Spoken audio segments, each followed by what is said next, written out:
우리 찬송가 389장입니다. 389장 내게로 오라 하신 주님의 말씀을 따라 389장의 찬송입니다.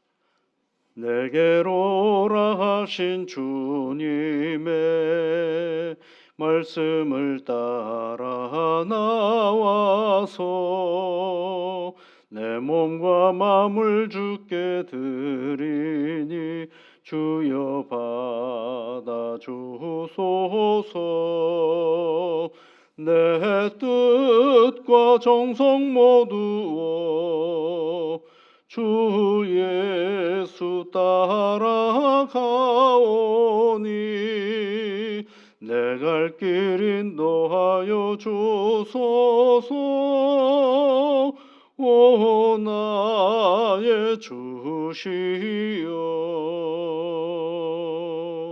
내 맘에 주의 성령 오셔서 정결케 하여 주시고 주님의 귀한 성전 사무사 항상 계시옵소서. 나 주님 힘써 섬기며 늘 충성하며 살리니 내 갈 길 인도하여 주소서. 오 나의 주시여, 내 참된 친구 되신 구주여,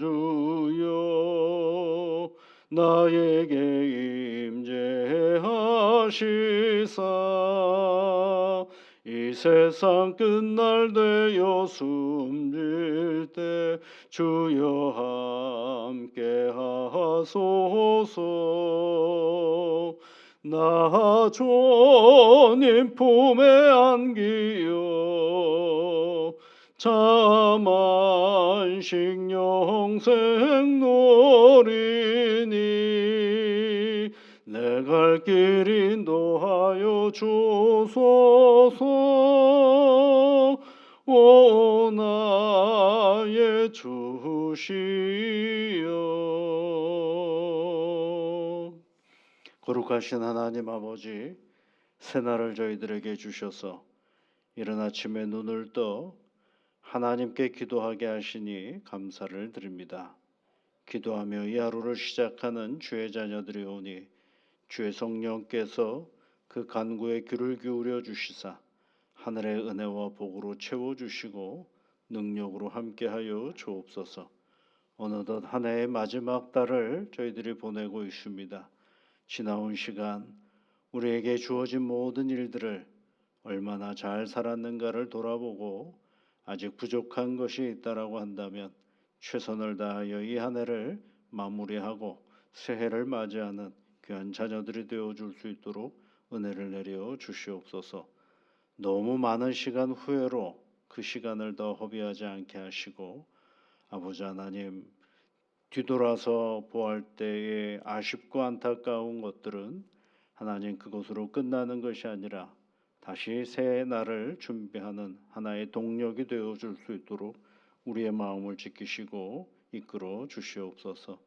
사랑하는 주의 자녀들이 오늘을 살아갈 때에도 하나님의 은혜와 복으로 채우시사 애쓰고 수고할 때마다 수고의 열매와 성실의 기쁨이 있는 복된 하루가 되게 하여 주옵소서. 특별히 하나님, 몸이 연약한 이들을 기억하시사 하늘의 은혜와 도움으로 평강케 하시고 건강을 회복하여 일상의 삶을 살아내게 부족함이 없도록 하나님 도와 주시옵소서. 예수님 이름으로 기도드립니다. 아멘. 하나님의 말씀은 요엘서 3장 1절부터 8절까지 말씀을 보겠습니다. 요엘서 3장 1절부터 8절까지 같이 읽어보겠습니다. 보라, 그날 곧 내가 유다와 예루살렘 가운데에서 사로잡힌 자를 돌아오게 할 그때에 내가 만국을 모아 데리고 여호사밧 골짜기에 내려가서 내 백성 곧 내 기업인 이스라엘을 위하여 거기에서 그들을 심문하리니 이는 그들이 이스라엘을 나라들 가운데 흩어 버리고 나의 땅을 나누었음이며 또 제비 뽑아 내 백성을 끌어가서 소년을 기생과 바꾸며 소녀를 술과 바꾸어 마셨음이니라. 두로와 시돈과 블레셋 사방아 너희가 나와 무슨 상관이 있느냐? 너희가 내게 보복하겠느냐? 만일 내게 보복하면 너희가 보복하는 것을 내가 신속히 너희 머리에 돌리리니 곧 너희가 내 은과 금을 빼앗고 나의 진귀한 보물을 너희 신전으로 가져갔으며 또 유다 자손과 예루살렘 자손들을 헬라 족속에게 팔아서 그들의 영토에서 멀리 떠나게 하였음이니라. 보라 내가 그들을 너희가 팔아 이르게 한 곳에서 일으켜 나오게 하고 너희가 행한 것을 너희 머리에 돌려서 너희 자녀를 유다 자손의 손에 팔리니 그들은 다시 먼 나라 스바 사람에게 팔리라. 여호와께서 말씀하셨느니라. 아멘.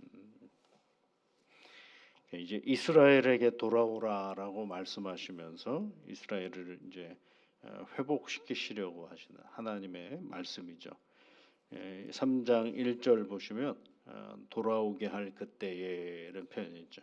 돌아오게 할 그때에. 이스라엘이 하나님께 죄를 지어서 여러 이방 민족으로부터 곤고함을 당한 그런 역사가 있죠.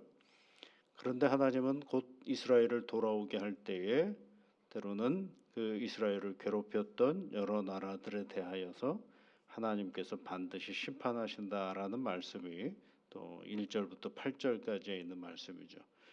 2절에 보시면 내가 만국을 모아 이렇게 되어 있죠. 하나님의 만국을 모은다 그랬어요. 이 만국이라는 여러 나라들을 말하는데 어떤 나라들을 얘기하느냐면 4절 말씀에 보면 두로와 시돈과 블레셋 사방아 이런 표현이 있죠. 그러니까 이제 유다 주변에 있는 여러 나라들을 말하는 것입니다. 그런데 이 여러 나라들이 이스라엘을 많이 괴롭혔는데 하나님께서 그 괴롭힘으로부터 벗어나게 하시면서 그네들을 다 모아서 하나님이 심판하시겠다라는 얘기죠. 그래서 거기에 보면 2절에 보면 여호사밧 골짜기 이런 표현이 있죠. 여호사밧이라는 말은 하나님이 재판하신다 그런 뜻을 가지고 있어요. 그러니까 하나님이 이 이스라엘을 괴롭혔던 여러 나라들을 하나님께서 재판하신다라는 것을 말씀해 주고 있는 것입니다. 그럼 그네들을 무슨 일을 했느냐라고 할 때 2절 끝에 보면 이스라엘을 나라들 가운데 흩어버리고 이스라엘 백성들을 다 흩어버렸다는 것입니다. 그리고 땅을 나누어 버렸다라고 되어 있고요. 그 다음에 그네들의 만행이 3절에 보시면 제비 뽑아 내 백성을 끌어가서 소년 소녀들을 팔아버리는 거죠. 그래서 기생과 바꿔버리고 술과 바꿔버리는 일을 했다. 3절 말씀에 그렇게 되어 있죠. 그 다음에 5절에 가보면 은금을 빼앗고 나의 진귀한 보물을 너희 신전으로 가져갔다. 그리고 6절에는 유다 자손과 예루살렘 자손을 헬라 족속에게 팔아서 그 영토에서 멀리 떠나게 했다. 이런 표현들이 있죠.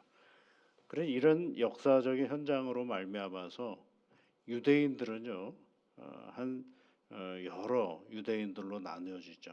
본토에 있는 유대인들도 있지만 디아스포라라 그래가지고 사방으로 흩어져 있는 유대인들도 있습니다.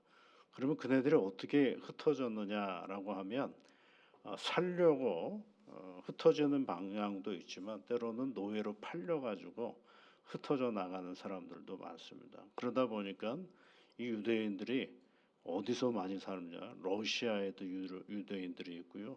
미국은 이제 살려고 간 사람들이고 러시아나 또는 유럽 쪽 저 구석에 그 유대인들이 흩어지는 이유는 그들이 이제 팔려서 가는 경우들이 많죠. 그래서 이란이나 이라크 이런 데는 유대인들이 없을 것 같잖아요. 거기도 아주 소수민족으로 유대인들이 있습니다. 왜냐하면 팔려간 유대인들이 많이 있기 때문에 그렇습니다. 그러면서 이제 하나님께서 뭐라고 얘기를 하시냐면 8절에 왜 너희 자녀를 유다 자손의 손에 팔리리니 그랬죠. 이제 하나님께서 역전을 시키시겠다라는 식으로 말씀하고 있습니다. 자, 이 얘기는 뭘 얘기해 주려고 하느냐 하면 결국은 세상에 많은 힘이 있어서 약한 자를 괴롭힐 수 있는 것 같지만 결국은 그 힘 또한 하나님께서 궁극적으로 붙잡으시는 힘이다라는 사실을 말해주고 있는 것이죠. 그러니까 우리가 늘 헷갈리지 말아야 되는 건 뭐냐면 세상에 많은 힘이 그 사람에게 힘이 있는 것 같고 그 나라에 힘이 있는 것 같지만 이 힘의 그 근원은 누구시냐면 여호와 하나님이시다라는 사실을 말씀해주고 있는 것입니다. 그래서 하나님께 가까이 하는 것이 복이다라고 얘기를 합니다.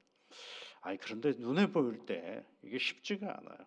그 사람이 나보다 힘이 많은 것 같거든요. 그 나라가 우리나라보다도 힘이 강한 것 같거든요. 그러다 보니까 거기에 조금 더 좀 의지하며 살면 내게 도움이 되지 않을까라는 것을 생각해 볼 때가 많죠. 그런데 뭐 일부러 또 대립각을 세울 필요는 없겠지만 진짜 힘이 어디 있는지를 우리가 잘 알 때 그 힘 앞에 힘과 함께 지내는 것, 권력과 함께 지내는 걸 뭐라 그러는 게 아니라 그 권력과 그 힘 앞에 뭐가 안 하죠. 내 비굴함이 없어질 수가 있거든요. 진짜 힘을 알게 되면 그냥 그 사람 또한 그 사람이 가지고 있는 어떤 시간, 그 사람이 가지고 있는 어떤 능력, 그거는 그것들을 존중하고 살아가는 거죠. 그런데 그것을 어떻게든지 내가 좀 이용해 보려는 마음이 우선이가 돼버리면 어떻게 됩니까? 사람이 비굴해지기 시작합니다. 사람이 좀 뭔가 자기의 존재감을 희석해가면서 살아갈 수밖에 없는 형편들이 되거든요. 근데 그 힘 또한 어떻게 됩니까? 무너져 버리고 마는 것이죠. 무너져 버리고 마는 것입니다. 여러분 그런 얘기가 있잖아요. 정승집 개가 죽어도 사람이 막 몰리는데, 그렇죠? 왜 개가 죽었는데 왜 사람이 몰릴까요? 누구 보여주러 그러는 거죠. 그 정승한테 잘 보이려고 하는 거죠. 그리고 정승이 죽으면 사람이 갈까요? 그 얘기는 없어요, 그죠? 근데 안 가겠죠. 왜? 그 권력이 끝났는데 거기 왜 가겠습니까? 이게 사람이 사실은 정승이 죽어도 가봐야죠. 왜냐하면 그 사람이 나는 그 사람을 뭐로 생각한 거예요? 그냥 한 사람 정도로 생각한다 그러면 큰 문제가 없는데 그 정승보다도 정승이 가지고 있는 어떤 권력에 우리가 빌붙어서 살아다 보면 누구를 잃어버릴 가능성이 많으냐면 나를 잃어버릴 가능성이 많아요. 도움을 받을 수도 있죠. 그러나 나를 잃어버리면서까지 도움을 받아버리면 결국에는 누가 없어져 버리냐면 나라는 존재가 없어져 버리는 거죠. 그러니까 이스라엘 백성들을 잘 생각해 보십시오. 참된 힘이신 여호와 하나님을 믿고 살았을 때는 그네들은 비록 그렇게 큰 나라가 아니었어도 떵떵거리며 살아갈 수가 있었어요. 그런데 그 자기들이 큰 나라가 아니다라는 사실 때문에 누군가를 의지하려고 애를 썼을 때는 처참하게 무너지고 말았거든요. 처참하게 무너집니다. 그래서 나중에는 어떻게 해요? 유다도 멸망하고 아수르도 그 북이스라엘도 멸망한 꼴이 돼버리고 말지 않았습니까? 그래서 여러분 우리가 신앙생활을 해나가면서 신앙의 시간이 깊어지면 깊어질수록 꼭 우리가 기억해야 될 건 뭐냐면 하나님이 가장 크신 분이고 능력이 많으신 분이고 힘이 세신 분이다라는 사실을 늘 기억해야 됩니다. 그런데 그렇지 않고 자꾸 다른 쪽에 눈을 돌리다 보면 엉뚱한 일들이 우리 인생 가운데 벌어지기 시작할 때가 많이 있어요. 여러분 하나님이 어떤 분이세요? 인자하신 분이고 노하기를 더디하시고 그리고 자비로우신 분이 아닙니까? 그러니까 그 하나님과 함께 한 걸음 한 걸음 걸어가다 보면 당장은 아닌 것처럼 보여지는 그 시간도 결국은 하나님께서 우리를 선한 길로 이끌으시는 그 능력이 거기에 있음을 우리가 늘 기억해 보는 것입니다. 하나님의 돌아오게 한다는, 유다를 돌아오게 하면서 동시에 만국을 모으셔요. 유다를, 그 약한 유다를 괴롭혔던 세상의 권력들을 다 모아서 하나님께서 그것을 심판하시겠다라고 말씀해 주시는 오늘의 이야기입니다. 여러분, 오늘도 이 말씀을 우리가 기억하면서 참된 능력과 힘이신 우리 하나님을 올곧게 잘 의지하며 살아가는 그런 새날이 되시기를 주의 이름으로 축복합니다. 같이 기도하겠습니다. 하늘에 계신 우리 아버지, 아버지의 이름을 거룩하게 하시며 아버지의 나라가 오게 하시며 아버지의 뜻이 하늘에서와 같이 땅에서도 이루어지게 하소서. 오늘 우리에게 일용할 양식을 주시고 우리가 우리에게 잘못한 사람을 용서하여 준 것 같이 우리 죄를 용서하여 주시고 우리를 시험에 빠지지 않게 하시고 악에서 구하소서. 나라와 권능과 영광이 영원히 아버지의 것입니다. 아멘.